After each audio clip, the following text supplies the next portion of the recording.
Boa noite, pessoal. Sejam bem-vindos a mais um episódio do seu Super Riff.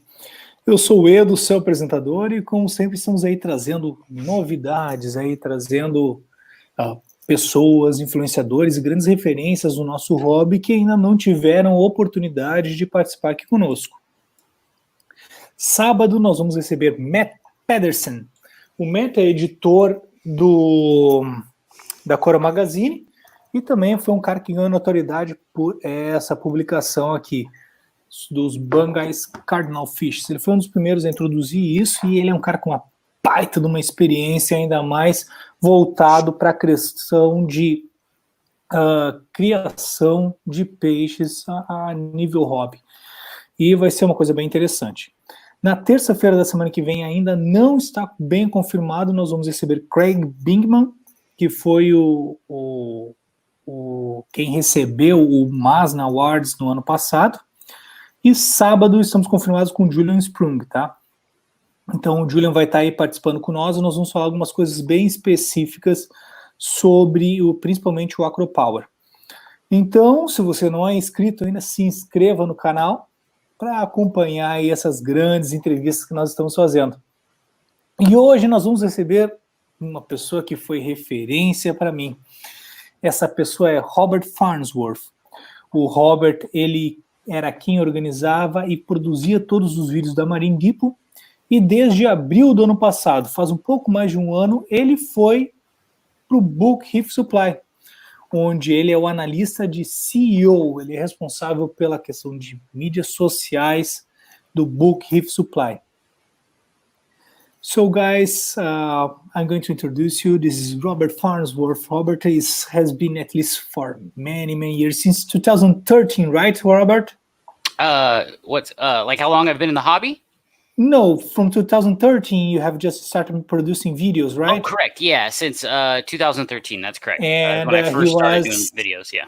And he was with Marine Depot, and now he's with Bulk Reef Supply since April last year.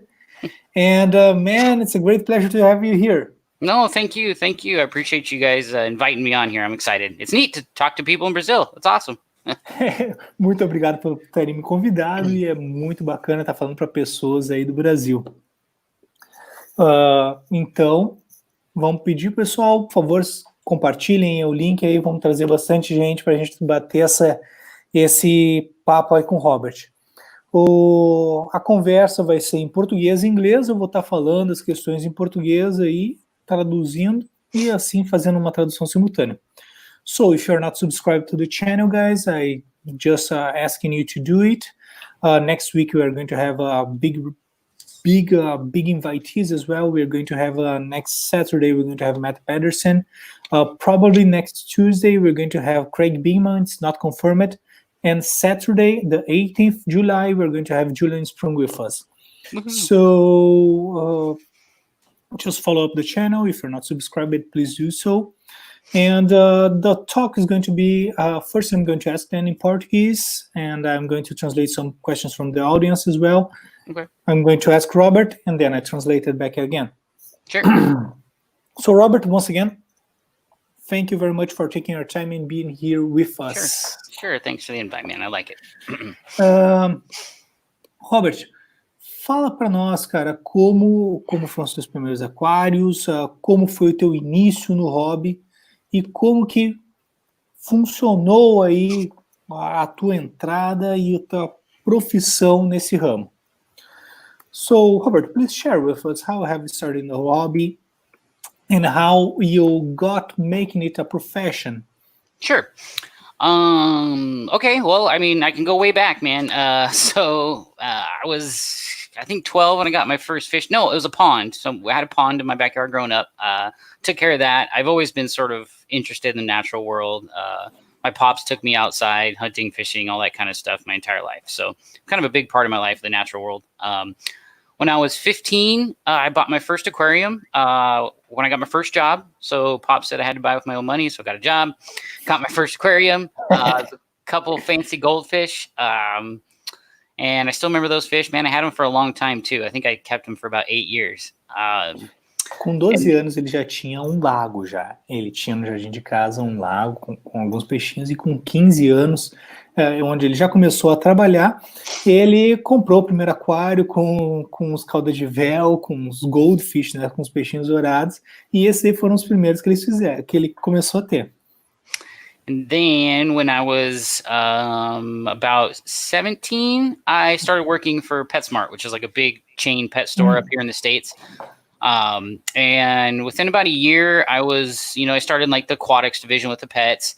It's just like retail. And then I was the live pet care manager about 2 years into it.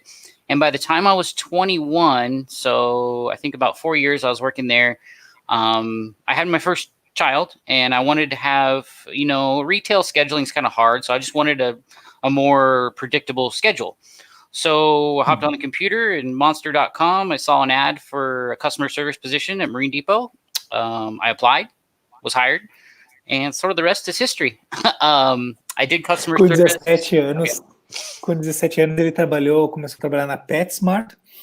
É uma rede gigantesca de artigos para animais domésticos, né, para animais de estimação, e daí ele era responsável pela parte de aquários lá. Com 21 anos ele teve o primeiro filho e ele decidiu mudar de carreira porque era muito puxado. Ele se inscreveu num site que se chama monster.com, que é de empregos, e ele viu uma vaga lá para Marine Depot, e com 21 anos ele se inscreveu e foi contratado. O Robert, ele tem 35 anos, tá? Então tem a nossa idade aí. Was just mentioned to you that you have for 35 years, almost the same age as me. Oh yeah. So yeah, then after I did customer service for about 6 years, and had a lot of fun doing that, talking with hobbyists. That's when I became entrenched in reef tanks. Up until that point, my first saltwater tank was 2006. Was about 2005. I set it up, and then 2006 was I got hired at Marine Depot, and then started my first reef tank. And I think I have a picture of that one right here. This was a little 10-gallon tank that I had on my desk. And if I can get it to então, open. Em 2006, ele entrou lá na Marine Depot, né? E ele teve o primeiro tanque, o primeiro aquário dele. Ficava em cima da mesa dele e foi o primeiro reef que ele teve. Okay, hold on here.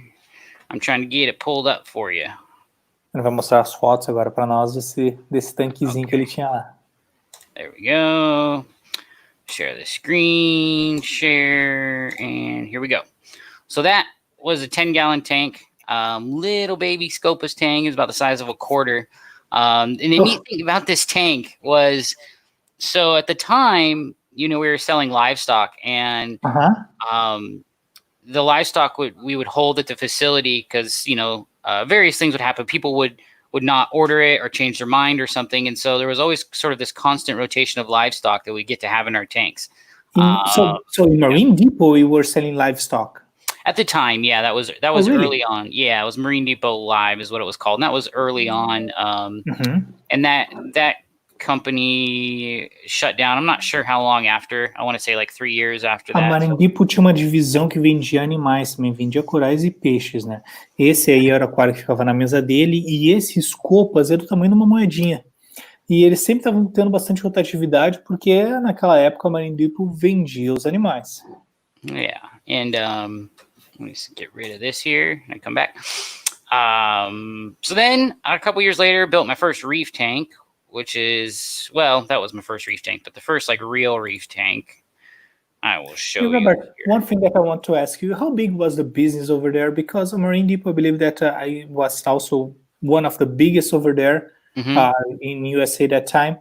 And how big was the business for them to have livestock and shipping over there? How many people work there? Because I believe from retailing, from selling to people by internet, they're one of the first ones, right? Yeah, so I think Marine Depot was the first one. It started in 98, if I'm not mistaken. When I got hired, I'm going to say it was around 50 employees, maybe upwards of 60, depending on, Man, that's huge. Yeah. And then it actually, in time, it sort of ebbed and flowed, and then the company really sort of shrank down and tightened up so we closed the live side of things. It kind of, competitors rose up, and then, other companies came into play. And so, the industry was always growing, which is nice. The industry does grow every year, but, I think it was sort of after the .com boom and all of that stuff where online business became such a thing. A Marine Depot começou em 1998, né? Quando o Robert entrou lá em 2005, 2006, a empresa já tinha aproximadamente 50 funcionários. 50, 60 funcionários. Eles foram a primeira loja online. Naquela época não tinha muitos concorrentes, hoje já mudou completamente o cenário, né? E tinha uma parte forte que é dos animais, mas agora eles pararam de fazer isso, né? E eu acredito, né, Robert, que isso daí devia causar muita dor de cabeça, né? I suppose, Robert, that selling livestock via internet is quite troublesome, right? Yeah, it's a tough one. It really is. It's definitely a tough thing. I know at the time, we tried a couple different times and different methods and stuff. I'm sure you guys know about Live Aquaria. That's kind of the biggest one that's been around for long. They were around at the time. Dr. Foster's and Smith was around. And now you've got a handful of them. But the coolest thing is now, fish is tough. But I think corals, what we're really seeing now is just all kinds of successful coral distribution companies, which is really cool because they ship a little easier, and that one's super exciting because you can get awesome corals anywhere you live, really. Mas apesar de ter muito problema, né, com peixes, hoje a gente vê corais, lojas de corais que vendem corais via internet muito fortes, né? A gente pode citar, por exemplo, a WC, a Live Aquaria, esses daí são todos exemplos disso daí, né? Então, isso é bacana, que aumenta a diversidade de animais, mas os peixes davam muito problema. Uma coisa aqui no Brasil, né, Robert, é que quando a gente vê, cara, o que eu escuto de problema de gente que pode até ter recebido os animais com qualidade, mas chega lá e não fez um procedimento de aclimatação correto, ou o aquário tinha algum tipo de doença, e isso prejudica bastante e o vendedor acaba se incomodando demais. Robert, I was just saying that here in Brazil, I see a lot of problems with that because sometimes the vendor sell the fish, healthy fishes, but when it arrives, the guy doesn't make the acclimatation of the animal correctly, or the aquarium is not in good conditions, and the guy just come complaining as it was the supplier fault. Yeah, so, I think that's a big one. That's a tough part of just selling live animals online. It's just tough. But hopefully people like me and people like you can,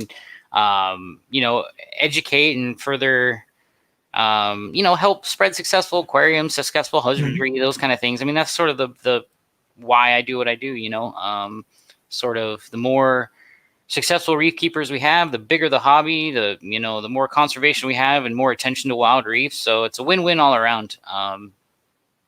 So certainly a part of what my, what I do, for certain. E essa questão é uma questão que realmente depende do trabalho que eles fazem, que é promover a educação, fazer com que as pessoas tenham mais e mais sucesso no hobby e saibam o que está acontecendo e saibam como cuidar dos animais, né? Já indo para o Bulk Reef Supply, por que a Bulk Reef Supply nunca entrou nisso, ou existem planos de fazer isso? Eu vejo que eles têm uma parceria muito forte com a WWC agora, que eles estão até promovendo alguns corais. Existem projetos para o futuro? So, Robert, I see there is a lot of promoting from Bulk Reef Supply about WWC corals. How is that? They have intention to sell these live animals as well, or is just a partnership because WWC is always giving content to Bulk Reef Supply? Oh, okay. So that was a new partnership, just sort of something exciting. We've chosen to do a very specific path, not frags or anything, but, sort of offering these premium packages. What's the motivation behind it? Just, make it easy to check out and get a cool coral frag pack all at the same time. But then also, sort of hobby alliances, I guess, like we really respect what Worldwide Corals is doing. And the same, they respect our brand. So, it's just showing that support for each other. Captive growing of corals is one of the best things that we can do. One of the coolest things that's come out of the reef hobby. And That's great. People like Worldwide Corals are really, kicking ass and doing it great. And so, for me personally, and, I'm sure the company has the same standpoint, is supporting those efforts is just crucial to the future of this industry and to the hobby, for your fish tanks and the industry, and having it available for everybody as well, Então, essa parceria que eles têm junto com a WWC é realmente para suportar, para dar suporte, para apoiar, é a palavra correta, empresas que trabalham e que desenvolvem um bom trabalho. Essa questão de fazer a criação de corais, como a WWC faz, é uma coisa fantástica, e a Bulk Reef Supply está oferecendo esses pacotes de corais premium, assim que eles chamam, né? Justamente para mostrar a apreciação que eles têm pelo trabalho um do outro. Eu sei também que a Bulk Reef Supply comercializa os produtos da Bulk Reef Supply dentro da WWC, então é bacana ver esse tipo de parceria. And yes, I believe that's quite good.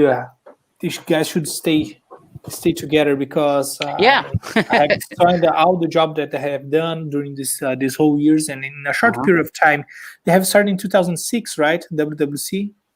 Yeah. Gosh, I don't know if was it that old. I don't remember them when I first started out, but it wasn't too long after that. I really don't know the history there, so I can't give you the right number, but I want to say it wasn't until 2010, 2011 when I first remember like seeing them at trade shows and stuff, but very possible, I just don't know their history there. But I can tell you what, man, they've grown fast and they do a great job, and they do some amazing coral propagation. So that's the impressive stuff. That's impressive. That's quite impressive. Their facilities are even more impressive. I've been once down in Florida, and man, if you ever visit and have a chance, that is one place you really want to go. If you like coral, man, you will never see anything as amazing as that place, aside from diving a wild reef, Ele foi lá uma vez já, fica em Orlando, né, a WWC, e ele teve a oportunidade de ir lá. Então é um lugar, se tu gosta de corais, tu tem que ir lá pelo menos uma vez na vida para ver coisas incríveis. Então, está recomendando lá um passeio especial lá. Vamos dar uma boa noite aqui para o pessoal. Todos aí, muito obrigado por estarem aqui junto com nós. O Júlio César Zanata, o Denis Rocha, o Sidney, o Davi Bueno está sempre conosco também, o Dilson, James, meu grande amigo, que está sempre por aqui, Luiz, um outro grande amigo, e o Daniel Ferreira. A gente já vai entrar já para essas perguntas aí mais específicas, Daniel, depois que ele trouxer algumas questões pessoais ainda que a gente vai estar trazendo. Robert, tu começou a fazer os vídeos da Marine Depot, né? Isso partiu de ti? Isso foi uma atribuição que foi dada a ti?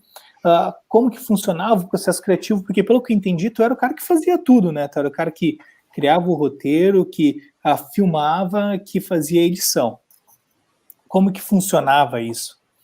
Robert, I would like to ask you how it was your creative procedure, because as I know, you are the one that wrote the script, that was the showman, the host, that make the videos and make the edit.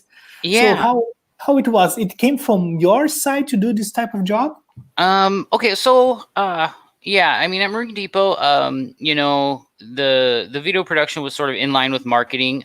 So we would kind of, come up with topics. I worked closely with, a marketer there, and he would help me sort of develop topics and help with the public releases and things. But, man, I just sat down, wrote it out, planned out what I wanted to film, and just clicked go on the DSLR. Would just memorize the scripts, and sometimes I would wing it a little bit, but very, very rarely. Most of the time I was just, just reading, memorizing the paragraph at a time, getting through it. Then I taught myself how to video edit. I studied graphic design and that kind of stuff in college. So, I kind of had a knack for that kind of, that kind of thing. At the time I was working. So in 2013, I started working in marketing and doing emails, site updates, different things. Excuse me, different things like that. And then video marketing exploded. It was just if you have an online presence, I mean, you better be making videos if you want to keep up. So the need for that was there. I just kind of had a knack for it all. I loved it. Obviously, I loved the creative process and the content and everything. Working with the camera was neat. Learning about all that. But it just kind of came naturally to me. And yeah, just kind of kept running with it. It grew and grew from, say 1 video a month to 2 a month to 1 a week. And then towards the end, it was there was another fella that was helping me edit, some guys helping with scripts. I was also contributing to like the blog work. I think, as far as a personal passion, I enjoy the writing side, the investigative, the journalism side. So that's kind of where I see my future going and where I'd like to make some more impacts or contributions to the community, the hobby in general, is do some more journalistic type stuff. O Robert, ele estudou design gráfico, né, na universidade, e ele sempre se interessou por isso.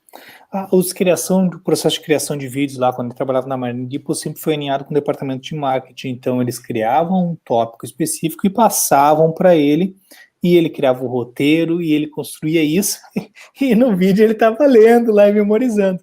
Então, ele sempre se interessou por fazer essa parte de edição e criação. Começou com um vídeo ao mês, depois 1 por semana, e no fim já estava produzindo 12 por semana, e no final ele já tinha uma equipe trabalhando junto com ele, que fazia a edição, que fazia a promoção. Essa aí foi a época que ele estava construindo isso, quando chegou perto do final, que foi ano passado. E ele morava na Califórnia, né?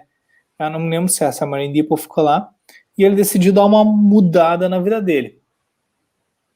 Conta mais para nós sobre isso. It was in South California, Robert, that you lived? Yeah, so I was born and raised in Southern California. That's where Marine Depot was. Then I wanted to, move my family to a smaller town, raise my kids in a little bit slower paced lifestyle, a little bit safer. So I decided to move to Tennessee. I love to fish, so fishing is great out here. Big motivator. Nice. Schools are great. The town's nice and small. Just a little bit more my speed. I kind of want to get a chunk of land, and I keep chickens and different things like that. I love to garden, so those are things that I kind of want for my future. I love to garden. Gardening is a big thing. It's just I get the same satisfaction of growing corals. Growing plants is just sort of the same thing for me. I have moved my company 3 years ago here for another province. This province is called Santa Catarina, and I do it for the company, but also for the safety that we have over here. And here I have a bigger place. Let's say it's a home, and it's a big chance for me to gardening as well. So I have built a pound, and then every week and every Sunday morning is my gardening day. Yeah. So me and the wife just put our hands on the dirty, and every day. Yes, I love it, man. I love it. I'm out there every day after work. I'm out and picking caterpillars, watering the plants, seeing whatever I can do. So it's something that relaxes me, but also it's the same exact feeling I get with growing coral. I just love it, man. Então, era no sul da Califórnia, e eu acabei me mudando, queria mudar de vida. Ele se mudou para uma cidade chamada White House, Casa Branca, que fica no Tennessee. E ele escolheu essa cidade porque é uma cidade mais calma, mais pacata, e o estado do Tennessee tem muitos locais para pescaria, que é uma outra grande motivação do Robert. Inclusive, eu já vi várias fotos dele pescando, então eu sei que é muito importante isso para ele. I was just mentioning that I saw many pictures of you fishing, so I believe that's a great thing for you. Yeah, I love it. It's a passion of mine just as much as the aquariums and reef tanks, for sure. E daí ele estava comentando comigo que ele gosta muito disso, ele gosta muito de mexer no jardim, de ter a mão na terra, de fazer essas coisas. Eu comentei para ele também que isso também é um dos grandes prazeres, né? And the middle path between aquariums and gardening, it's a pound. So you definitely should make a pound over there for you, Robert, if you not to have it. And how it's the weather over there in Tennessee? Is it cold in the winter or It not? doesn't get too cold, no. So actually, Bulk Reef Supply is up north in Minnesota. So I work remotely from my home, and it gets cold up there. So I travel up there, and that was sort of my first exposure to real cold weather. Southern California is pretty even keel all year round. Moved to Tennessee, and it gets real humid, and there's lots of rain here in the summer. But never real too cold. I mean, it'll get down a little bit of snow and get down in the 30s, but not like Minnesota, man. I was up there this last year, and there was a day where it was like 17 below or something like that, below freezing. I remember that Randy posted a video maybe 2 years ago, and it was deep snow, man. I cannot live it over there. It's something I used to live in southern Brazil. It's the most southern state, and we got 0 degrees Celsius, 5 degrees Celsius, and it's still not good enough to spend. I'm the type of guy that's always like to use shorts and things like that. Yeah, so. I agree. You get used to it for sure. Every trip I'd go back to Minnesota, and it was a little bit easier for me. But that's certainly still something that I'm acclimating to and getting used to. But the weather here in Tennessee is it's pretty humid. It's almost tropical because we get so much rain. But it stays pretty warm out throughout the summers. I mean, I can grow vegetables from March all the way through October, November. So. Então ele mudou do sul da Califórnia, que é onde ele foi criado e onde ficava o Mar Indipo, ele mudou para o Tennessee. Tennessee fica na região central dos Estados Unidos, logo em cima fica Minnesota, que é o estado onde fica o Bulk Reef Supply. Ele trabalha de forma remota, em casa, e a gente estava comentando sobre as questões do clima, né? Porque lá na Califórnia é sempre ensolarado. Ali no Tennessee não, ali já chega a ter um pouquinho de frio, chega a ter um pouquinho de neve, mas não como lá em Minnesota. E há uns 2, 3 anos, acho que o Randy lá postou um vídeo da neve que tinha lá, e é uma coisa assim que eu não consigo nem pensar, que já não me satisfaz um lugar com frio, né? And how many driving hours from there to Minnesota for Bulk Reef Supply? Driving, I don't know. I'm trying to guess. Maybe 12. Oh, so that's quite far away. Yeah, it's pretty far. I mean, it's only a couple hours on the airplane, but it's too far to drive. São 2 horas de carro. Yeah. É bem longe. And how many people have over there in White House, because it's quite a small city, right? Yeah, relatively. So we're right outside of Nashville, Tennessee. And our town is about 10 to 12,000 people last I checked. Yeah, so I mean, it's not tiny, but it's, definitely smaller than where I'm from and what I'm used to, perfect size, really. É uma cidade densa, 2.000 habitantes, que ele tá morando lá, nessa Casa Branca. Casa Branca é o nome da cidade do James aí, então, que o James morou lá em São Paulo. E é uma cidade pequena que demora 2 horas de avião aí até onde está o Bulk Reef Supply. E agora, o que tu tá fazendo? Como que funciona o teu trabalho no Bulk Reef Supply, Robert? Quais são as coisas que tu tá fazendo e como tu tá desenvolvendo o teu trabalho? So tell us about your new functions over there in Bulk Reef Supply. What are the things that you are doing, and how your work remotely? How you're doing your work remotely? Yeah, sure, for sure. So moving to Tennessee, just sort of wanted a change. I talked to Ryan. Ryan's an amazing guy. And that was a big draw for me, was Ryan. And then the company culture at Bulk Reef Supply is they have a lot of values there, and they take them seriously, and it's just a part of everything they do.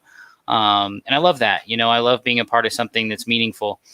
So that was just sort of a big driver for me to take employment at Bulk Reef Supply. So I was hired to write articles that would complement the videos. So Ryan and Randy put out these awesome videos, and we wanted to experiment with some written versions of that on the website. So I would take the videos and sort of create them into a sort of digestible written format.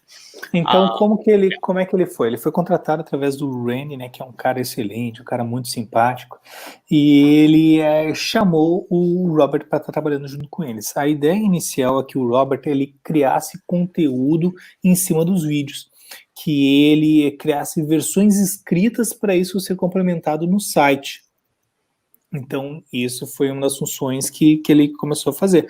But are we already seeing this type of things, Robert? Because I do not record. Right. So that was last year, and then this last December, we have a huge social media presence with Ask Beers TV, and so they, had asked me to step in and help manage that, and so that's what I'm doing now. Is basically, myself and another fella named Adam at Bulk Reef Supply. We manage all of social media for Bulk Reef. So, your Instagram, your Facebook, Randy and Adam mostly work on YouTube and Reef to Reef. My presence is more focused on Facebook. I really want to, I have different content ideas I'm going to start producing.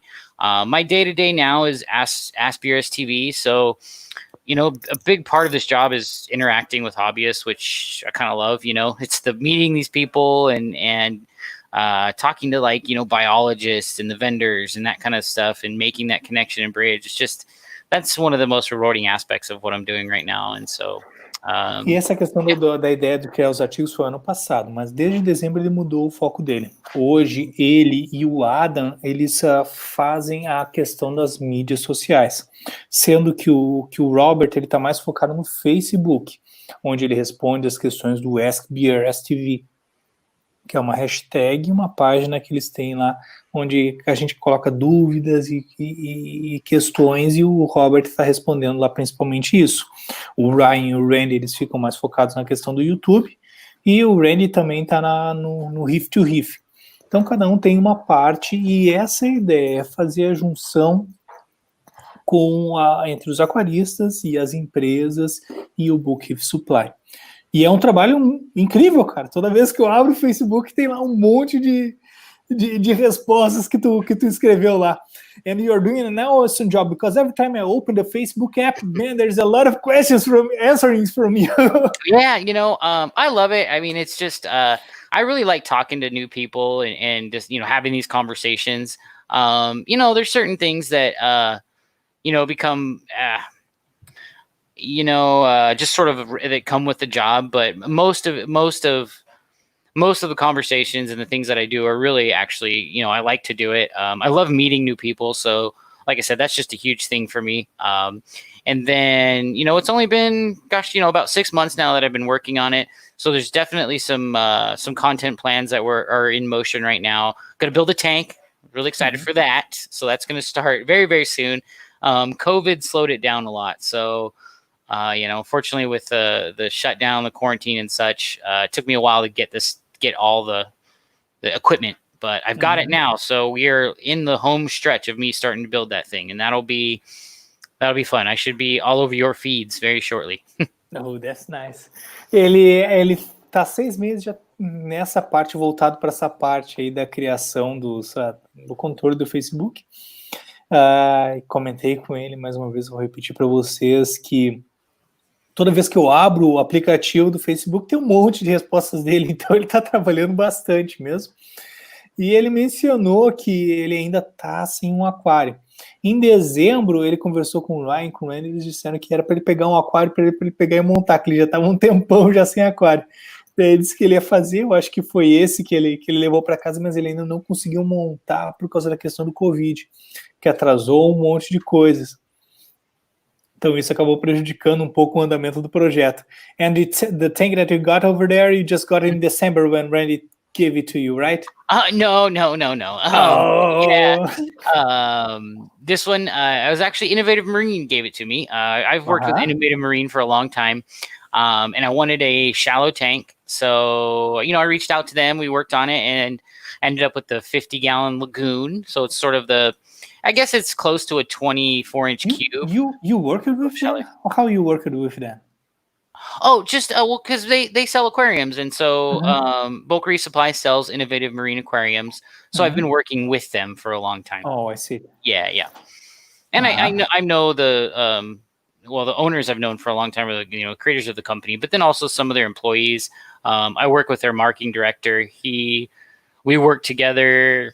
Gosh, it's been about 10 years now that we've sort of we've been friends and worked together. So just real close with that company.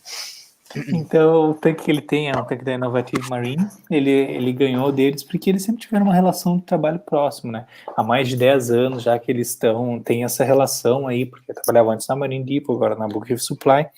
E aí eles deram de presente para ele esse tanque. É um tanque... cara, como é que eu vou dizer, cara? Um lagoon. É um tanque baixinho onde ele vai colocar risóforos, tá? Ele estava me falando que ele gosta muito das questões de mangue, então ele vai querer fazer uma coisa assim, bem diferente. In this lagoon type, you mentioned to me that you would like to have some mangroves on it. Yeah, I'm super excited for it. So, like I was telling you, before, is I'm kind of I'm into weird, sort of obscure corals. So it's gonna be a lot of soft corals. You'll see some leathers, sort of some strange fish, maybe lionfish, scorpionfish, anglerfish, those kind of things. Nice. I really like the Talbot's damsel, some of the unique damselfish. So you might see some of those in there. I'll have some flower nems. That's one I'm excited about. The mangroves I'm pretty excited for. I've kept them before, but never really was serious about it. So this time around, I've got a plan for how I can accommodate the mangrove as it grows. And hopefully it works out, fingers crossed. So I plan to sort of to mount the mangrove in like a rock volcano, so to speak, and allow the roots to anchor into the rock. Actually, Julian Sprung, he's been a great help to me. He loves mangroves and has helped a lot. Did you saw Jake video from yesterday, I believe? No, I didn't. Did he get one with Julian or something? No, he just made one with his mangrove. I'll have to check it out. Yeah, so it was quite nice, and the mangroves that he got over there, of course, it was Julian gift. Yeah. It's such is the story, man. Julian loves those mangroves, and I think he's inspired a lot of us here to keep them. For sure. It's funny. Jake and I, we talk about our house plants. I love indoor plants, and so I think Jake likes them too. He's got them in the studio, and yeah, no, it only makes sense. I'm excited. I'll check it out after the show. I just remember now that photo from Julian from '96. I believe that Julian used to have a long hair over there with his mangrove. So party in the back. That's great. He's an awesome person. Huge inspiration to me, and he always has been. And then when as I progressed in the hobby, being able to meet people like Julian, it's just been awesome, man. I'm a lucky man. I really am. I mean, I work hard, but at the same time, I'm really blessed to be able to work in this industry at the capacity I do, and do the things that I do, and day in and day out make a living. I just really feel lucky and blessed to be able to do what I do. That's for certain. And Robert, one thing that we are talking about before. Firstly, I'm going to translate, but I just want to tell you that it's quite true that there's a lot of possibilities for us to meet new people. And I would say that it has been maybe 6 months, 7 months that I have been talking. Actually, 1 year that I have been talking with international people from the hobby. And I believe that this passion that we do for it, that we do have it for this hobby, make us quite pleasant talks, I would say that. Sure. There is not one single person that was not friendly or things like that. Everyone's just want to share experience and exchange photos and exchange experiences. So this type of thing is a big thumbs up for our hobby. Most definitely. It connects us all, just because we don't speak the same language or live in the same place doesn't mean we can't have the same passions, Uma coisa, então qual que vai ser a ideia desse aquário dele? Ele vai fazer com as risóforas, vai ser um aquário tipo lagoon. Ele quer ter peixes diferentes, peixes escorpiões, peixes leão.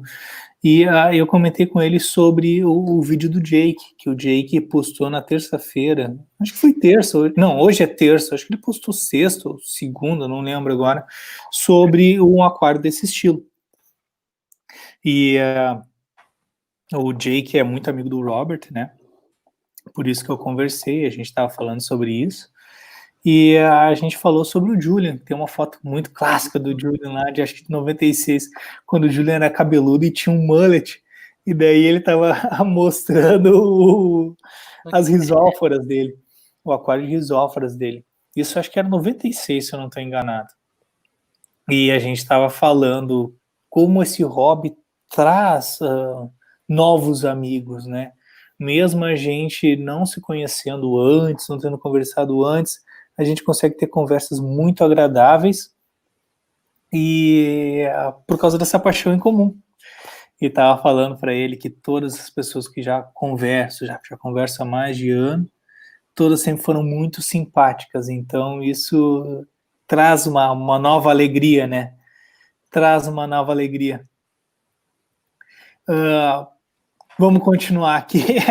A gente já pulou um monte de questão aqui, a gente já trouxe como ele entrou no Marine Depot, como foi e como ele entrou no Bulk Reef Supply. A gente já conversou sobre os primeiros aquários dele. E vamos ir para as próximas questões, né?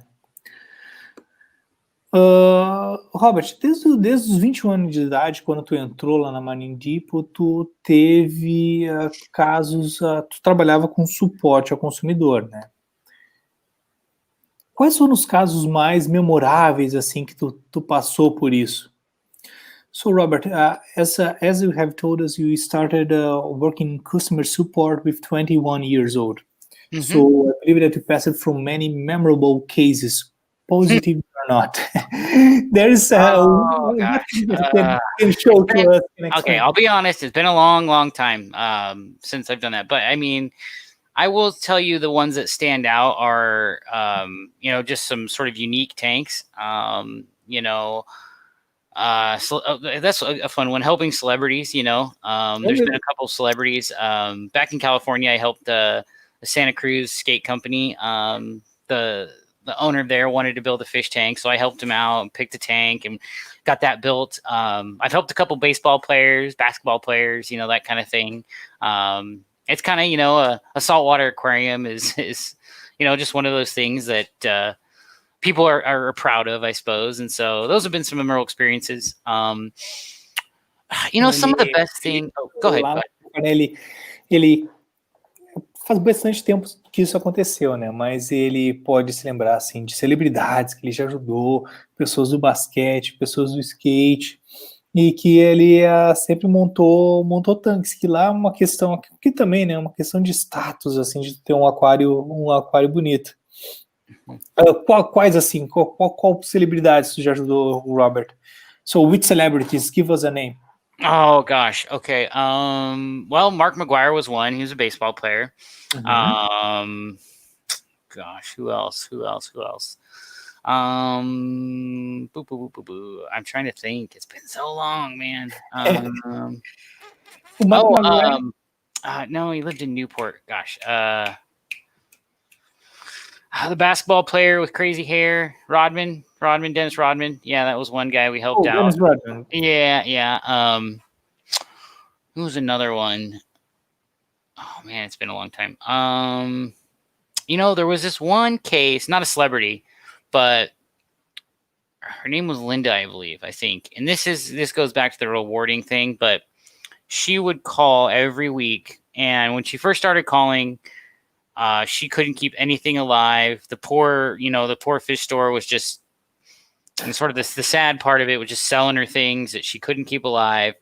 But she would call every week, and I'd take the time to help her figure it out. And by the end of probably a good year, maybe a year and a half, she was keeping fish alive. She was almost ready to keep coral. I think I had sold her a light that was strong enough to keep coral. But that one kind of always sticks with me because of her personality. She had such a strong personality and, became so frustrated with the fish store. And I think that's just sort of a sad case that happens in our hobby. And I hope that the future of this hobby can get away from that. And we can focus on, keeping things alive, Me diz uma coisa, tu tá me falando dessas questões que tu tá ajudando as pessoas no suporte ao consumidor, mas então não era só relacionado a produtos, vocês ajudavam as pessoas a manter os aquários, então? these questions that are mentioned to me is about reef keeping. You're just giving support to them to teach them how to be aquarists, let's say that, and it's not product related. So you guys use it to do that? You use it to help them to be successful with the tanks? Oh, most definitely. Yeah, most definitely. It's a big part of the company culture at Bulk Reef Supply as well as Marine Depot, because the success of hobbyists and the customers is so important to the vitality of the business, Sim, isso é verdade, e isso é muito importante para a vitalidade dos negócios, fazer com que as pessoas tenham sucesso com o seu tanque. Então, quer dizer que vocês recebem muitas questões técnicas, assim, de gente que está tendo problema com os tanques em busca de ajuda. So this means that you guys still receive a lot of questions about reef keeping and well, I mean, for guys asking for help for it. Yeah, look at, Ask BRS TV. I mean, there's 30,000 group members, and I work on there 8-9 hours a day answering questions. And, we've got product related stuff, and don't get me wrong, there's that part of it, but a majority of it is just helping people be successful, keep corals alive, get through problems. These are things that I've dealt with and experienced for many, many years. And so some of the concepts, just become natural to me, and helping many as people as I can sort of get through those challenges. Just makes me sleep well at night, E isso é uma das bases do Ask BRS TV. É justamente fazer com que as pessoas tenham sucesso. Ele fica mais de 8, 9 horas por dia respondendo as perguntas que lá estão. Para quê? Para que o cliente tenha sucesso com o seu aquário e consiga ser um cliente ativo. Não adianta nada tu comprar os produtos e tu não conseguir ter um aquário, né? Então isso faz grande parte do trabalho dele. And that was something that's quite logical, I believe, but it's quite hard working, I would say that as well, because you need to train the customer, and it's something like a local fish store would do it, and it's hard working. And how you do that? Because I remember that Randy was mentioning it. Yes, it was Randy mentioned it, that you guys would have were planning out like an automatic answering questions robot. So when there is a specific topic, it just directs the guy over there, and you only focuses on the questions that really need your attention to. Because yeah, so we are limited. I mean, the group is growing every week, every day, and so there's 6 of us so there's 4 moderators, and then Adam and myself who are on it full time. So. That's a lot of questions and a lot of people and just not many people to handle it. So, we started the group hoping to answer each and every question. And believe me, I try to answer as many as I can. And I like to keep myself very open, accessible, I guess. Hoje o grupo tem mais de 30 mil integrantes, tá? O Ask BRS TV. E eles sempre tentam responder todas as perguntas. São 4 moderadores e mais o Adam e o Robert em tempo integral respondendo. Então ele já tentou fazer isso, mas isso é impossível.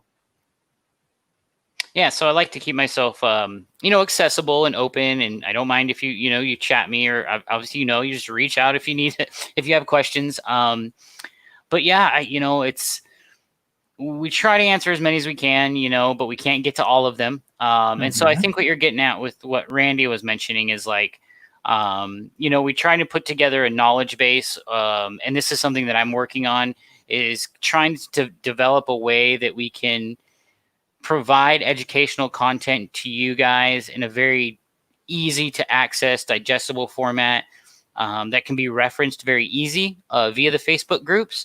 So it's kind of a challenge in the sense that, Facebook doesn't give us a way to really lay that out easily. So, it's just the challenge is creating something like that. Within the groups, there's some certain things that they've got available for us that we're going to experiment with through the summer, specifically here. And Hopefully we strike something that is beneficial for you guys, and also, helps us with the group and promoting, responsible reef keeping for sure. Então, eles sempre procuram criar, responder todas as perguntas, mas isso é impossível. E ele está sempre disposto a responder perguntas a responder perguntas sobre qualquer coisa que chamem ele no Facebook, mas isso é impossível. E eles estão agora tentando, com um projeto, de criar uma base de conhecimento através de umas ferramentas específicas no Facebook, e que isso vai acontecer no verão deles ainda. Ou seja, nos próximos meses isso já vai começar a acontecer. E criar um conteúdo conciso em que a gente consiga consultar. E isso eu acho que é super importante, né, Robert? Porque as perguntas, eu acredito que tu chega numa hora que elas começam a se repetir, né? E isso acaba ficando um pouquinho cansativo, né? And I believe that's absolutely needed, right? Because, there is not a lot of different topics, and when you're answering 8 and 9 hours a day, the questions might get repeated, right? For sure. So, I try to keep all of them personal and sort of dictate to what, I feel the customer needs or the poster needs, and sort of dictate or create my answer around, because everybody's at different levels and they come needing different things, and so you kind of have to tailor the way that you help them based on their experience level, and it takes it takes some I guess experience is lack of a better word, but it just kind of comes with the territory of hoping that I can provide a great like a positive experience for this person and help them through whatever challenge they're experiencing in a way that's perfect for them, and tailored to what they need. And so that's what I enjoy about talking one-on-one with these people, is you're able to sort of not just give them a cookie cutter answer, you can give them an answer that is good for them, in their specific situation and tank and experience level. Então, as perguntas que ele responde, ele procura responder de uma forma clara, dependendo do acordo com o nível de conhecimento da pessoa. Cada um tem um nível e está atrás de uma resposta diferente. Então, isso é o que faz o serviço dele especial. O Carlos pergunta, será um chatbot? Né? Se isso vai acontecer, seria bom. Eu me lembro que eles comentaram sobre isso, mas eu não sei se isso vai acontecer. So Carlos was just asking about a chatbot, because that's what we understood about that. So there's a plan for implementation on it? No. Yeah, no, not at all. I think that would be too tough. All of the questions we get are very specific. They're very involved. It just seems like, I'm sure there's a way to do this, but it just would seem like a very insensitive or insincere way, and probably not all that effective. I agree. To have sort of these canned robot answers. I think it was more of think of like an encyclopedia where person could reference the information quickly, a searchable database, or I could say you asked me about dinoflagellates. That's what we get all the time. So, and I say, well, here's our learning unit on dinoflagellates. Go to section 3 where it talks about photosynthesis and the difference between a photosynthetic dinoflagellate and a non-photosynthetic one. And we might see that happening in the next 2 or 3 months, right? Well, we're so not a complete one, but we're going to experiment with different things. I have some exciting ideas that I'm really, so the tank build's one of them. I want to start doing sort of cataloging video answers. So rather than type it out, I'll hop on a video and answer the questions. So hopefully, hobbyists will enjoy that kind of thing. I can then create a piece of content that lives forever. Once you have a video in Facebook, I can reference it. It'll show up in feeds. And so when we get, these good questions and good answers in, then I can reference those past things. And so those will help sort of, if somebody asks me the same questions, like, well, I just so happen to have a video on it, and then I can give them those video answers. So that's going to be one thing you'll see. Então, o objetivo deles não é uma resposta com robô, definitivamente não, porque isso é muito impessoal. O objetivo deles é criar algo como se fosse uma Wikipedia. Vai ser um local onde a informação vai estar compilada e ele vai estar indicando capítulos, mensagens. E a gente vai começar a ver os primeiros conteúdos já nos próximos meses. Já vai sair alguma coisa. E a ideia é criar conhecimento que sejam referenciáveis. Alguém perguntou uma coisa, vai lá na seção capítulo 1, seção 3, por exemplo, sobre dinoflagelados. Então, esse tipo de conhecimento é que eles vão estar trazendo e procurando formalizar. Conversamos com ele sobre como funciona o Ask TV, né, e como funciona o fluxo de trabalho dele. Vamos conversar agora um pouquinho mais sobre o que ele enxerga, né? Eu gostaria dessa experiência dele, já que ele tem, sobre uma percepção de produtos. Nos últimos anos houve muitas inovações. Bombas, nós temos agora tudo conectável, sem nenhum aparelho externo. Nós temos novos aparelhos, novos formatos de luminária LED, onde antes a gente partia mais por spot, agora a gente já tem uma abrangência maior, a gente tem muitos equipamentos novos chegando no mercado. E eu gostaria de saber dele qual é a opinião para os 5 melhores produtos que chegaram no mercado nos últimos anos e quais vão ser os próximos que ele acredita que vão ser bons. So, being a specialist for having such a great experience over there in the hobby, Robert, we saw big changes in the last few years in the market. At least that's the impression that I have, from new pumps, from new ways of doing pumps, from spotlights, LEDs with huge coverage, hybrid lamps. And according to your opinion, what would be the top 5 biggest game changers that we had in the hobby from the last years, and what can we expect in the following ones? Well, I knew this was coming, but it's a great question. I think the 2 biggest influencers here is technology and education. Well, not education, just knowledge in the hobby. It's amazing at how fast we learn things and this hobby progresses from. I've been doing it for 2006. 14 years, and just the drastic change. When I first started, it was vodka dosing and metal halide lights, and now we're just miles past that. So, gosh, five products. Okay, so I can't. Então, uma coisa que ele precisa mencionar é a questão do conhecimento. Como mudou, como isso alternou o nosso mercado. Quando ele começou lá em 2006, a única coisa que existia de mais tecnológico era dosar vodka e HQI. E muita coisa mudou disso aí nos últimos anos. Em relação aos produtos. Yeah. Okay. So just smart equipment, smart DC equipment specifically. So, your pumps, the biggest one for me, dosing pumps, smart dosing pumps. So app controlled Wi-Fi dosing pumps. For me, that's a huge one. Just so much precision in the dosing, and then so much ease of access, less fire hazard for certain, because you're not having timers and cords and electricity everywhere. So that's a big one for me. So smart DC water pumps, smart DC dosing pumps.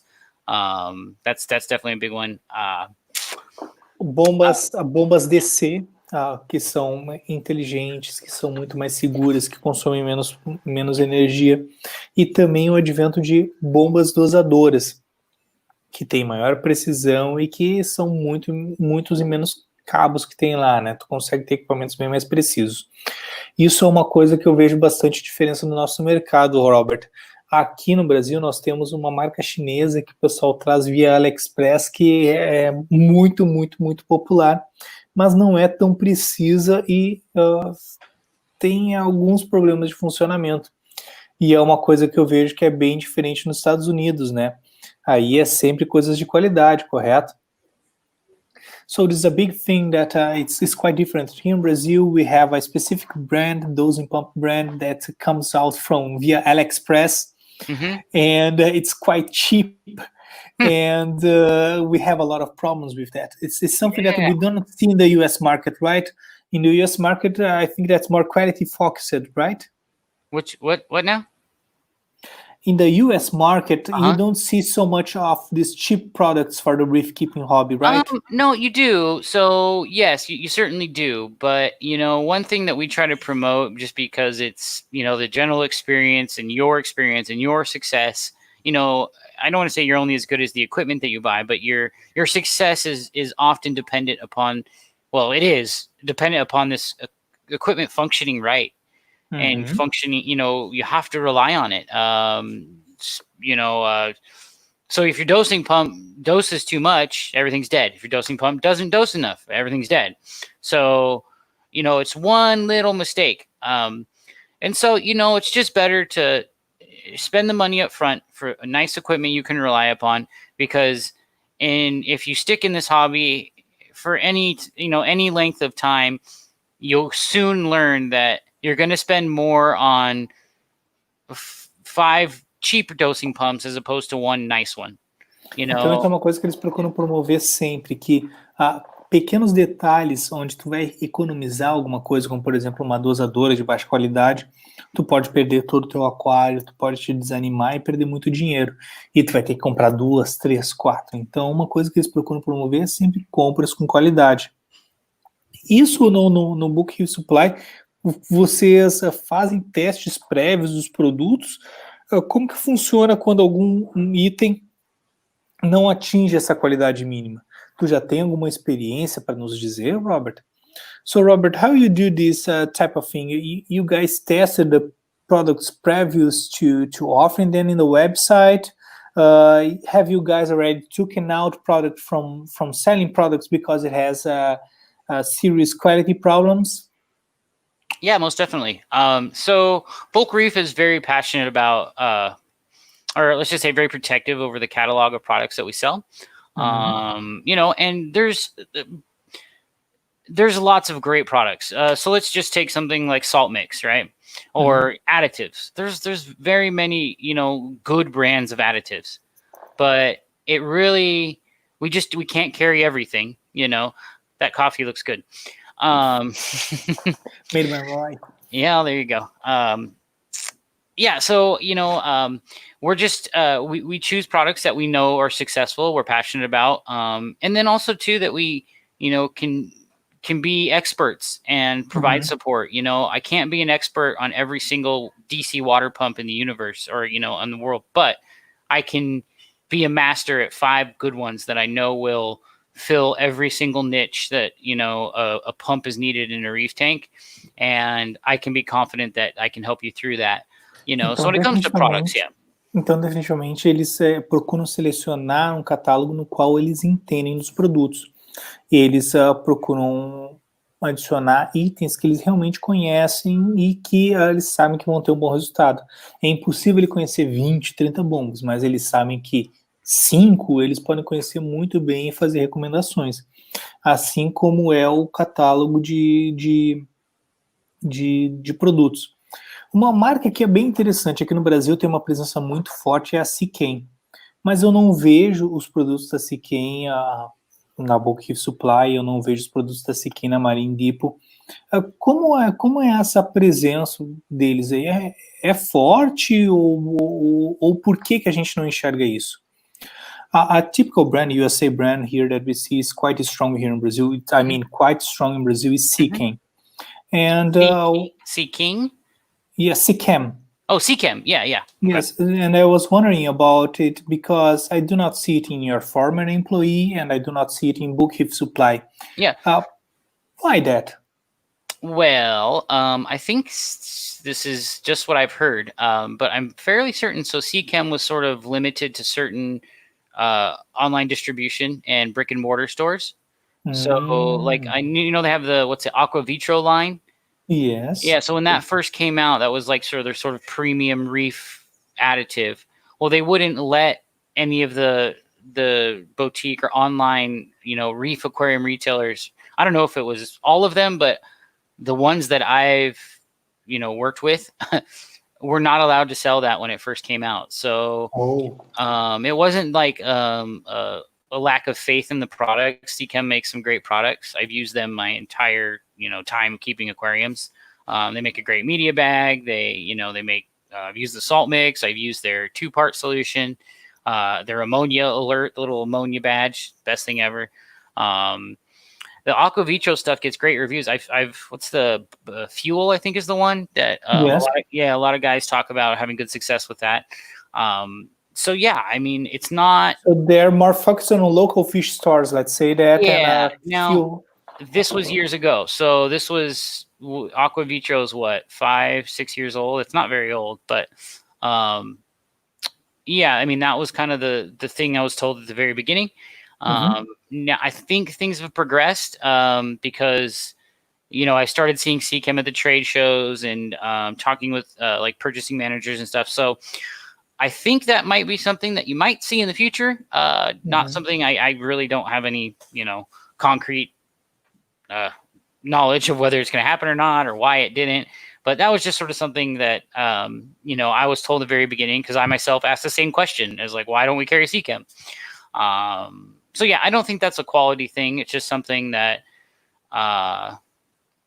they're more their decision than ours, A Seachem, ela tinha posicionamento diferente no mercado lá dos Estados Unidos. Eles não gostariam de fazer as vendas através de lojas online.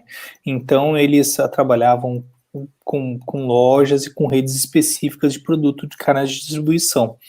E isso agora o Robert acredita que está mudando, porque ele conhece toda a linha dos produtos da Seachem, ele conhece a questão da Aquavitro, sabe que são excelentes produtos, e agora ele tem visto uma maior participação em feiras, e ele acredita que essa posição vai mudar e talvez no futuro próximo a gente vá conseguir ver alguns produtos sendo vendidos online da Seachem. E em relação a inovações, Robert, o que tu enxerga já na esquina de produtos que vão estar vindo novos para nós? And regarding future products, what do you see around the corner? Yeah, okay. Well, do you want me to go with the top 5 game changers, or are we going to move on to the future? I think I only meant one game changer. Okay, so I started churning in my mind. So let's say some of the best products, man, the last, say 5 to 10 years. So like KH monitors and, control systems like the Trident, specifically the monitoring aspect. So electronic monitor of the major elements is huge. I'm excited to get my hands on, I've used some of the KH monitors, but I haven't had a tank since the Trident has been around. So excited to kind of have some experience with that. From Neptune. Is there a good acceptance over there for the Trident? Yeah, there's so Neptune, Neptune systems and the Apex is a very powerful system, but it seems to be very there's some polarizing opinions about it, and I'm just not sure why. I think maybe it's just people are very passionate about their aquariums, and so they are automatically passionate about the equipment that they use.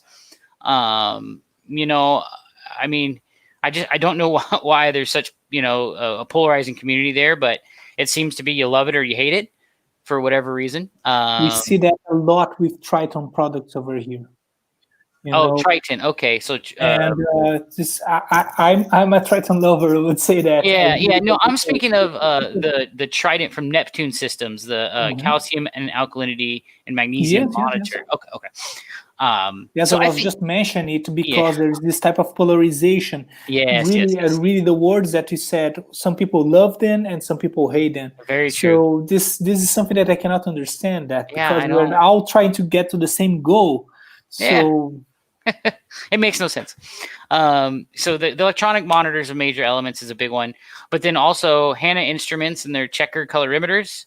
I think those are a game changer. I've got a box and I'm just so excited to use. They've got some new ones coming out. There's a nitrate monitor, the pH one coming, or colorimeter, I should call it, the checker.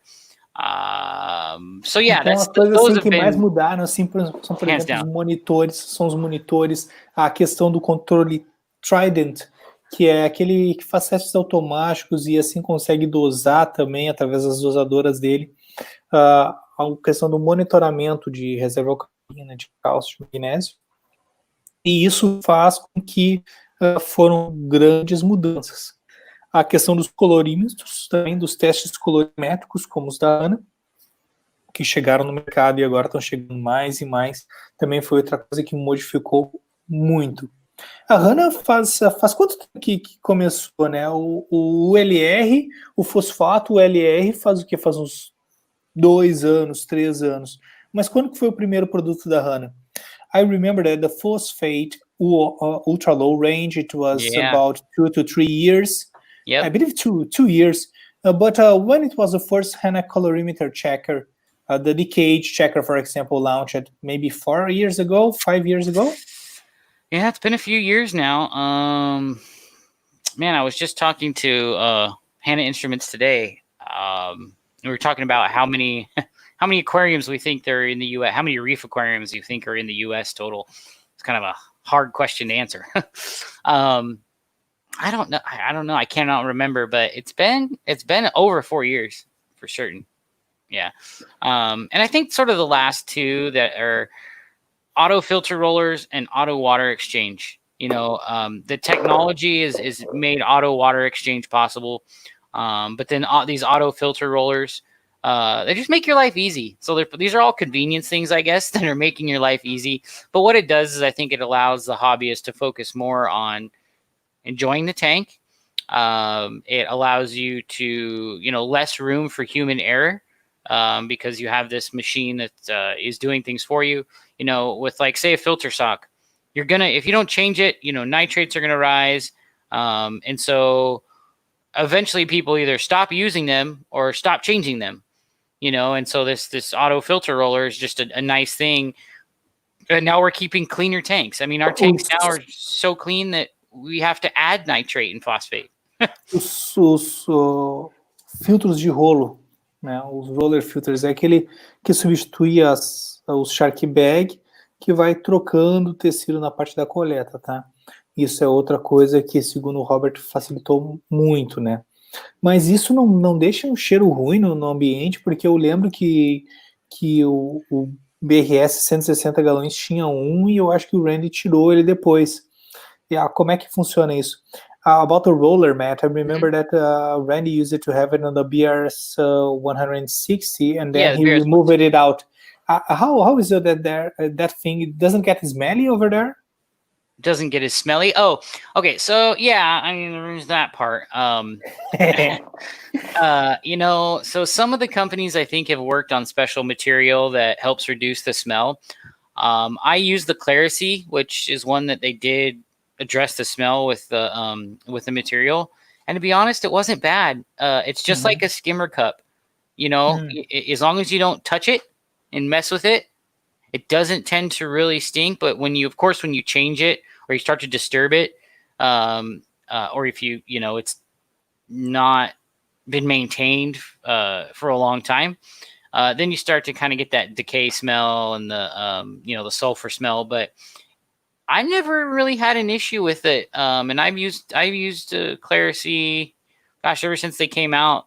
And yeah, I mean, do Clarisy. E existe sim essa questão do cheiro, mas muitas empresas já começaram a trabalhar em materiais específicos que minimizam esse problema. É como se fosse um copo de skimmer, por exemplo. Se tu não mexer, não vai ter cheiro, né? Então, acontece, mas mas não é um problema tão grande assim. Yeah, it doesn't seem to be an issue too much. But you can add some carbon to it. I mean, maybe some carbon latent material that kind of helps with the smell as it rolls up. I'm not sure, but I don't think it's been too much of an issue. Now, I have heard complaints from other people about it, like, oh, it smells terrible, I can't stand it. But for me, it wasn't too bad. A experiência dele não teve tanto problema, né? Existe gente que reclama muito, mas não teve. E o que tu me diz sobre o futuro? Quais são as coisas que tu consegue ver aí que já estão chegando para nós? And how about the future? Which are the ones that you're looking ahead to around the corner?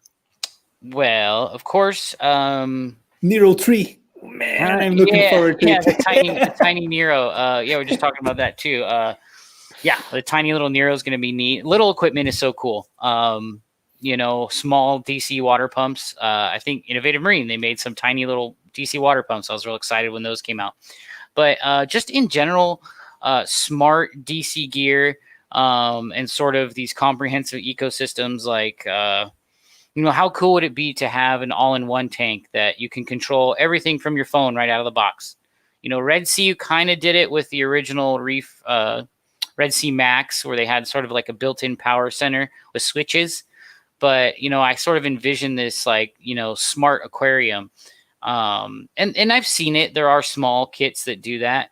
But I think it would be neat to have something that's, built with high quality, using sort of, let's say, Neptune Systems controller or an Ecotech Marine pumps, lights, and, the Clarity, all of this stuff that is already quality, well-developed equipment, automatically integrated into an aquarium kit that's built around it.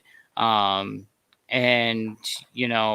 we use native app or not, A integração entre os sistemas, equipamentos que já venham, que sejam DC e que já venham integrados com a possibilidade de tu ligar e controlar tudo, como, por exemplo, com um telefone, vamos dizer assim.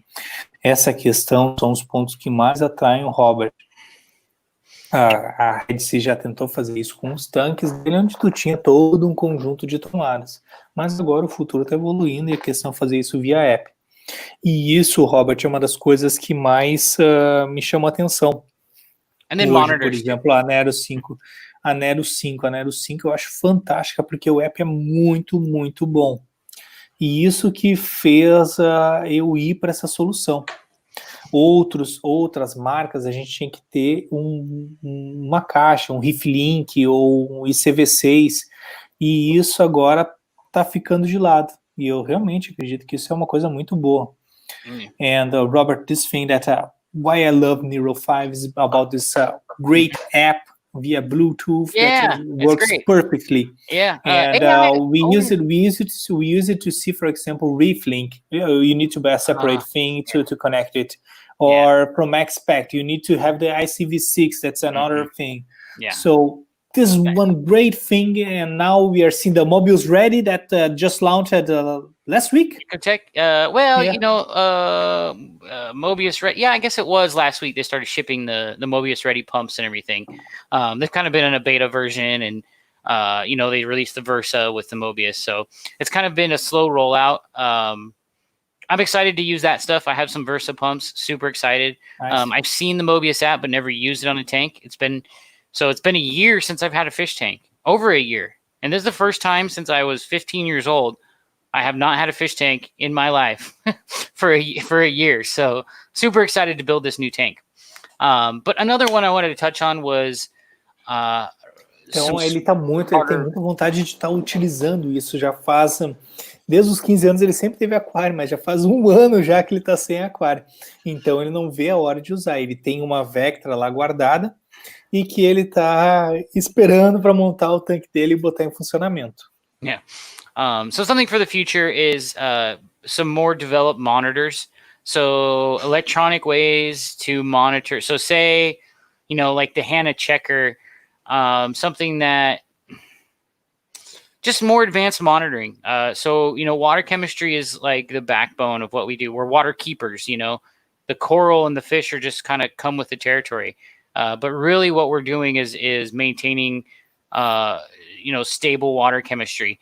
And so I find something that's easy to use, affordable, and can monitor the chemistry in your tank completely. So think of like maybe an affordable, like a portable ICP test, something where technology is going to allow us to really monitor the elements in your tank without a ton of effort is going to empower hobbyists to do so many different things. Look what we're doing with captive coral breeding. Ele gostaria de ver mais soluções na questão de monitoramento, como, por exemplo, um teste de CP portátil, alguma coisa que tu consegue trazer mais informação para o aquarista, porque isso é a espinha dorsal do nosso hobby, né? Nessa questão de monitoramento, nós sofremos com pouco de mercado, né, Robert? Aqui no Brasil é tudo muito caro por causa da taxa de câmbio e dos impostos. Como é a posição da Neptune Apex aí? Ele é altamente difundido? Existem concorrentes que chegam a ser bons ou não?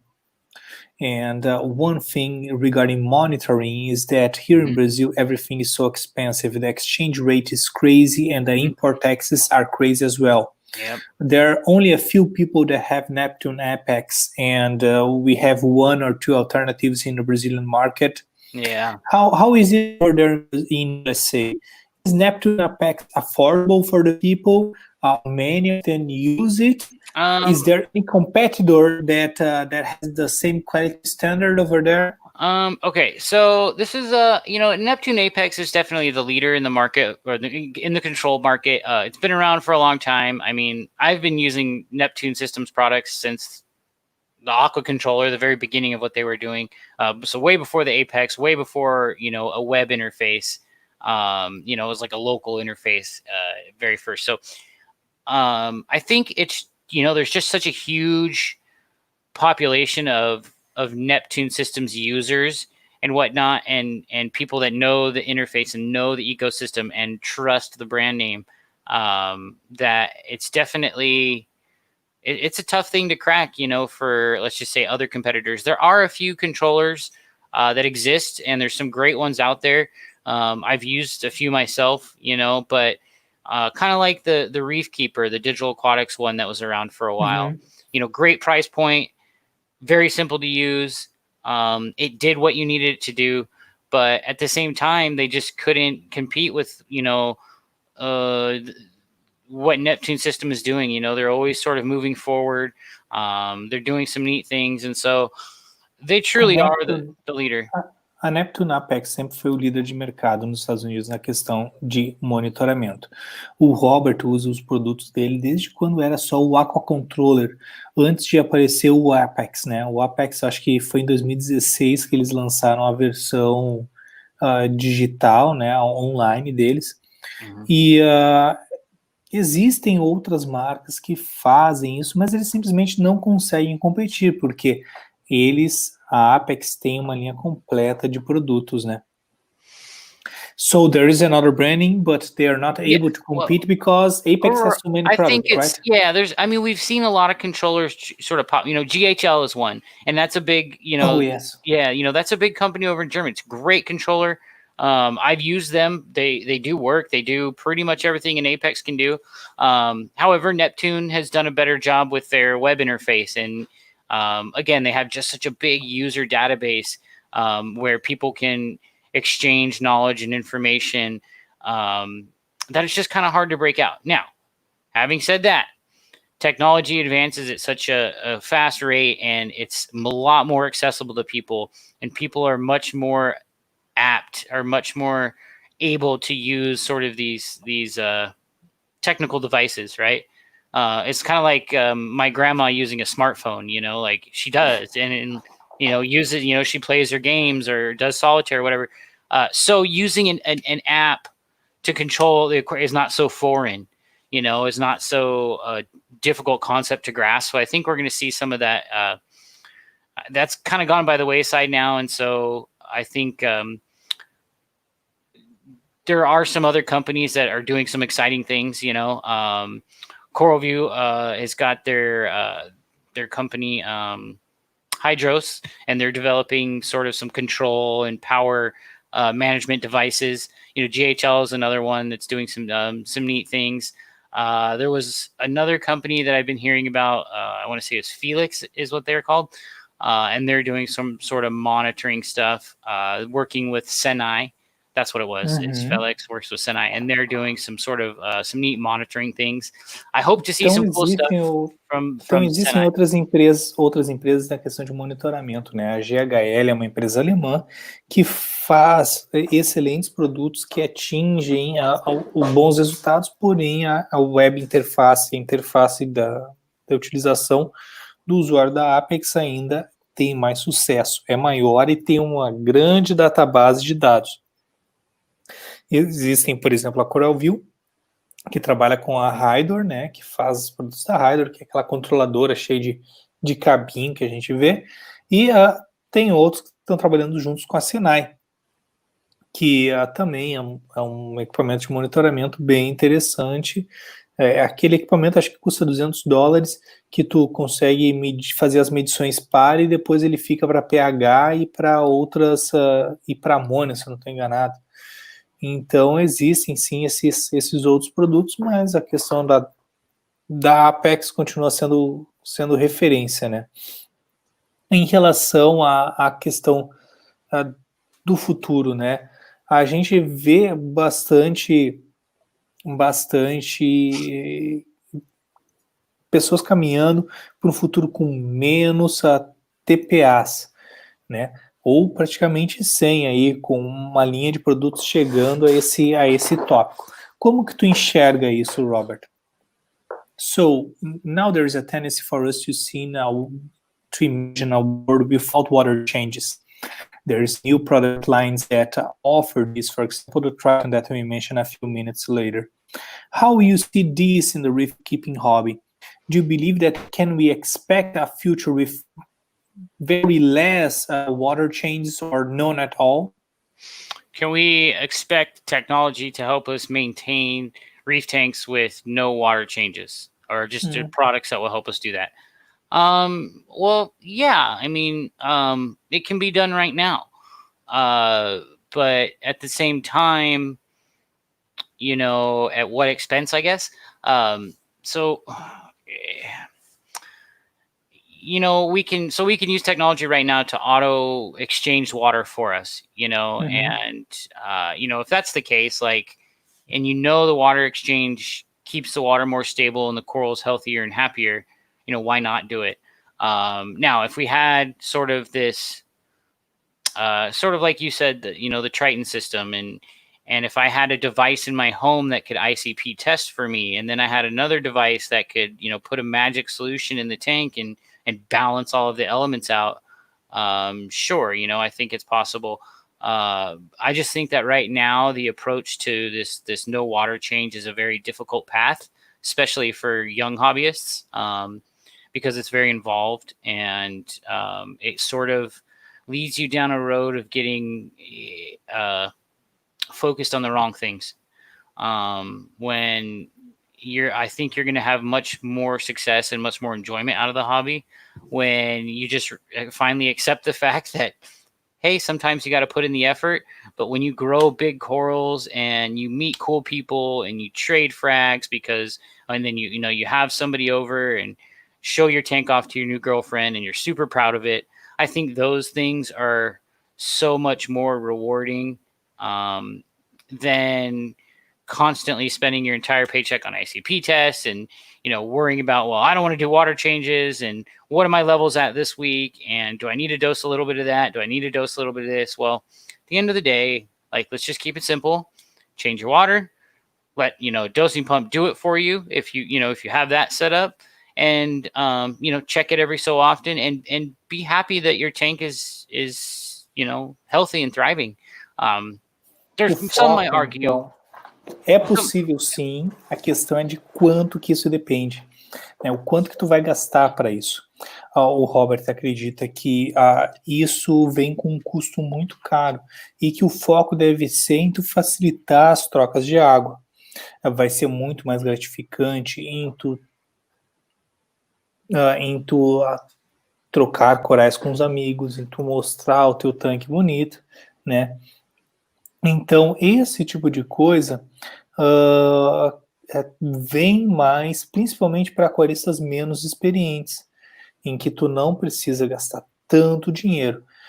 Enquanto não houver, por exemplo, um teste de CP que tu consiga fazer em casa e já corrigir isso, ele acredita que as TPAs sejam ainda o melhor caminho.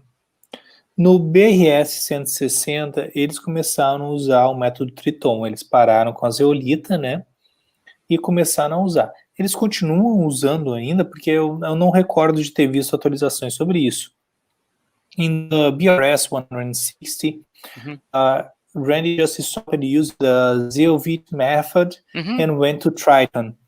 Are they still using Triton over there because there is no update on the videos? So the BRS 160 is using Coral and Zuct additives, so the ZOVIT additives, but not the full ZOVIT system.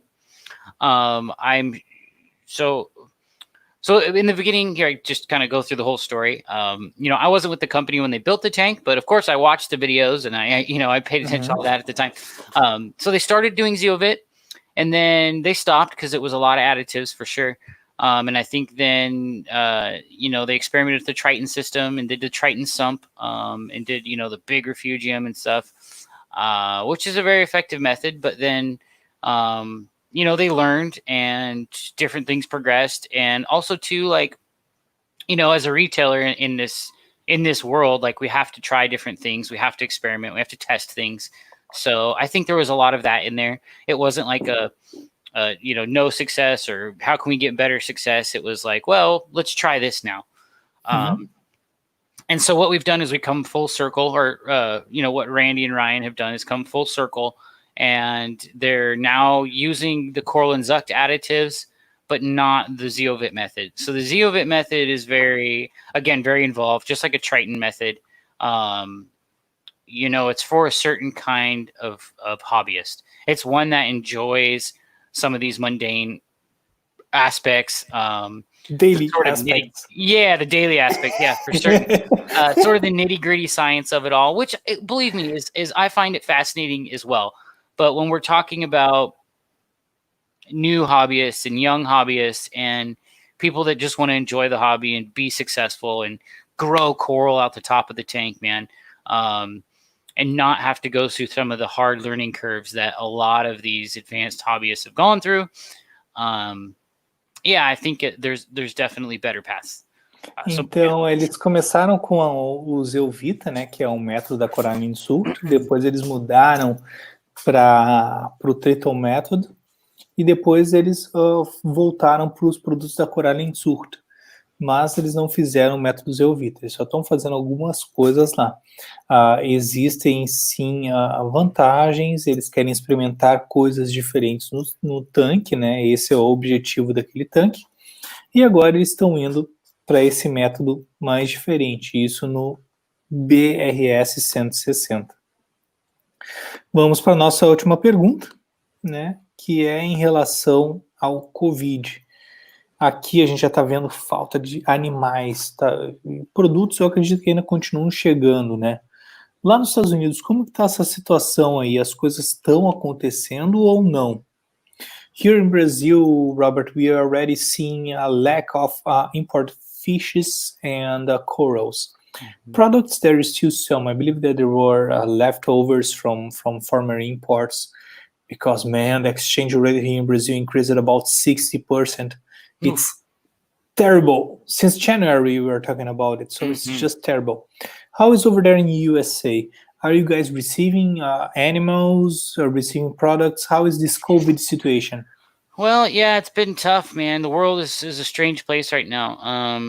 So outside of the societal things and whatnot, specifically the industry, we're seeing things are hard to get. The price of wild collected coral, but are skyrocketing or increasing across the board, which definitely drives up even.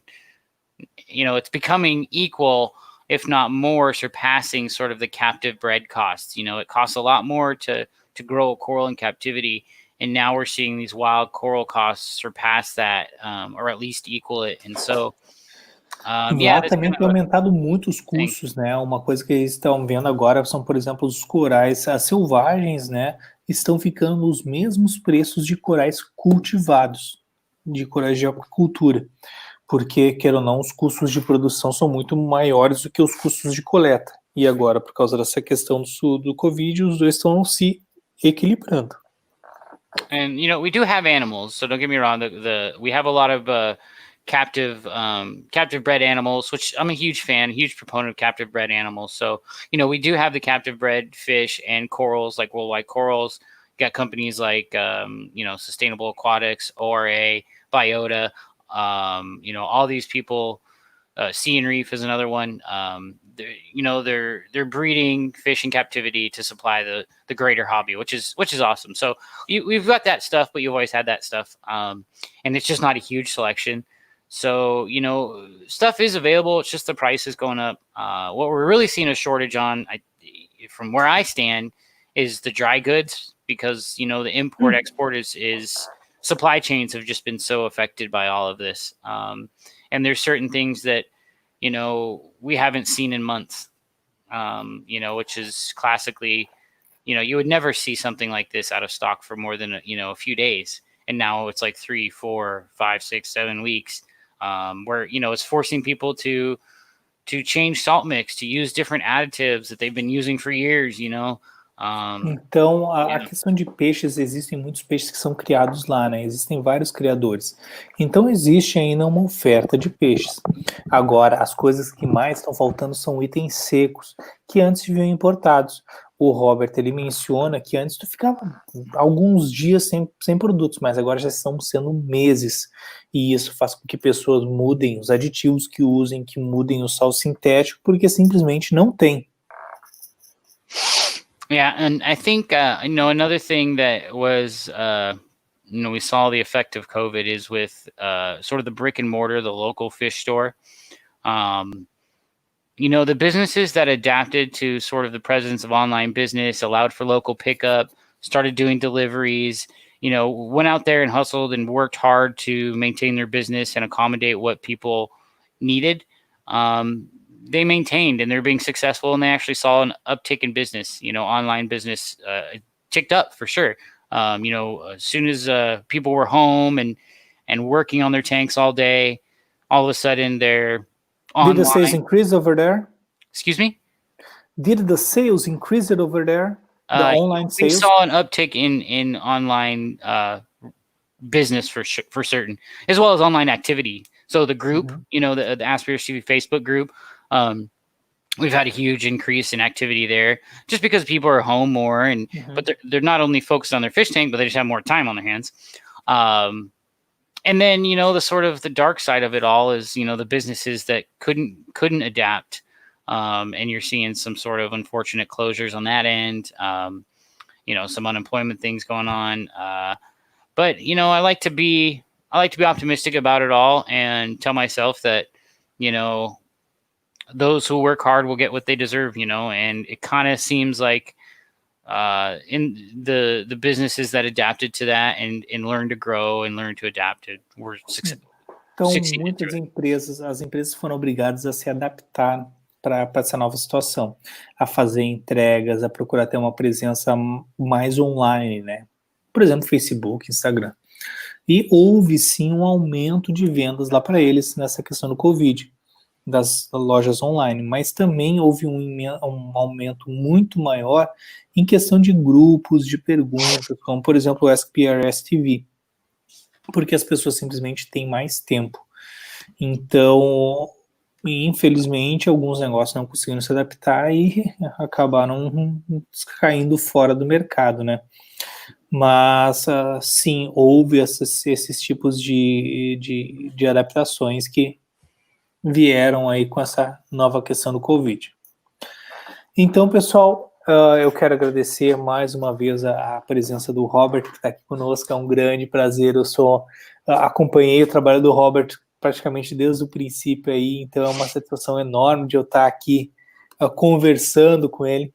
Uma pessoa simpaticíssima aí, partilhamos aí da mesma idade até, e quero agradecer ao Robert, quero agradecer ao Bulk Reef Supply, os dois por terem produzido excelentes vídeos que são referência para mim, desde os primeiros vídeos lá, quando era só o Randy num fundo branco, e agradecer essas duas empresas muito grandes e pelo tempo de estarem aqui conosco. Em nome de toda a comunidade do Brasil, eu agradeço muito essa chance de estar aqui com vocês. And I would like to thank you, Robert.